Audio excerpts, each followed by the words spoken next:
Essa análise do último exercício, portanto, permite nós definirmos o vetor tensão. Nós já vimos que se um corpo está em equilíbrio, então todas as partes do corpo estão em equilíbrio. Quando nós seccionamos o corpo, nós podemos calcular e determinar a força interna resultante. Veja que ao seccionar o corpo, é preciso definir um ponto para passar o plano de corte.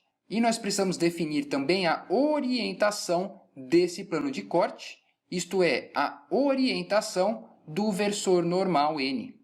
Dessa forma, nós vamos definir o vetor tensão num ponto como o limite da força resultante sobre a área, quando essa área ao redor do ponto tende a zero. Como a força é uma grandeza vetorial, o vetor tensão também vai ser uma grandeza vetorial. Mais ainda, como essa força F pode ser decomposta em três componentes, uma normal e duas tangenciais ao plano, nós também podemos decompor o vetor em três componentes. A componente normal ao plano é a tensão normal e as componentes paralelas ao plano são as tensões de cisalhamento, apontando nas direções S e T, mutuamente perpendiculares entre si. Observe, portanto, que o vetor tensão depende de como o plano de corte foi definido. As quantidades σn, tau ns e tau nt são as componentes de tensão no plano e representam a intensidade da força por unidade de área. A tensão normal σn age num plano cuja normal é dada pelo versor n e é uma tensão que age na direção de n. E as tensões de cisalhamento, tau ns e tau nt, agem tangencialmente ao plano dado por n. E a notação é a seguinte: o primeiro subscrito n denota o plano no qual a tensão age, e o segundo subscrito, S e T, denota a direção que essa tensão age. Naturalmente, nós podemos definir as componentes cartesianas do vetor tensão se o versor normal n aponta na direção x e os versores S e T apontam nas direções y e z. Dessa forma, o vetor tensão é o σx i tau xyj mais tau xz k. Analogamente, se o versor normal é j, o vetor tensão é o ty, e se o versor normal é k, o vetor tensão é tz. É possível também mostrar que, se o corpo está em equilíbrio, as forças e momentos internos resultantes podem ser calculados a partir da distribuição de tensão. Se as forças infinitesimais são as componentes de tensão vezes a área infinitesimal ΔA, então um balanço de forças mostra que a força normal N é a integral de σdA e as forças de cisalhamento V são as integrais de tal dA. De um balanço de momentos, nós vemos que o torque interno é a integral de y, tau x, menos z, tau xy dA, e os momentos fletores são my, integral de z, sigma x dA, e mz, menos y, sigma x dA. E do mesmo jeito que nós definimos a nossa convenção de sinais para os esforços internos, nós vamos definir a nossa convenção de sinais para as tensões no corpo. Para isso, nós precisamos definir o que é um plano positivo.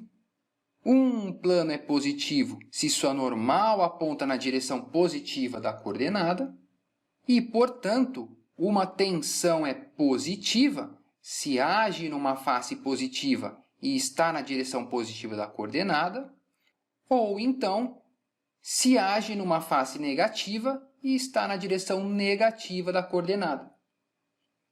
No caso bidimensional, se as tensões em Z são desprezíveis, só há tensões em X e Y.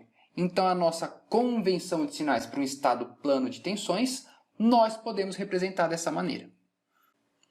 De forma genérica, portanto, nós vimos que num ponto do corpo existem 9 componentes de tensão. Essas componentes de tensão podem ser representadas numa forma matricial, que é o que nós chamamos de tensor-tensão. Se o estado de tensões num ponto é conhecido, é possível determinar o vetor tensão para qualquer plano passando naquele ponto e definido pela normal n através da fórmula de Cauchy. Como nós podemos usar isso na prática? Imagine nesse exercício que se conhece o estado de tensões dado no enunciado e se deseja saber as componentes da tensão normal e tangencial da tensão agindo nesse plano ABCD. Para saber essas componentes de tensão nesse plano, foram dados as componentes do meu estado de tensões, tal xx, yy e zz, tal xy, yx, xz, zx e yz, zy. Essas componentes nós podemos representar no nosso tensor tensão, Newton por milímetro quadrado vai dar megapascal, e nós temos que determinar o vetor normal a esse plano ABCD. Vendo esse plano aqui de cima, no plano XZ, eu vou ter aqui o nosso plano passando por esses pontos 1 e 1. Se esse ângulo é alfa, esse ângulo do versor normal com a horizontal é alfa. E nós sabemos desse triângulo, cosseno de alfa é 1 sobre raiz de 2, seno de alfa é 1 sobre raiz de 2.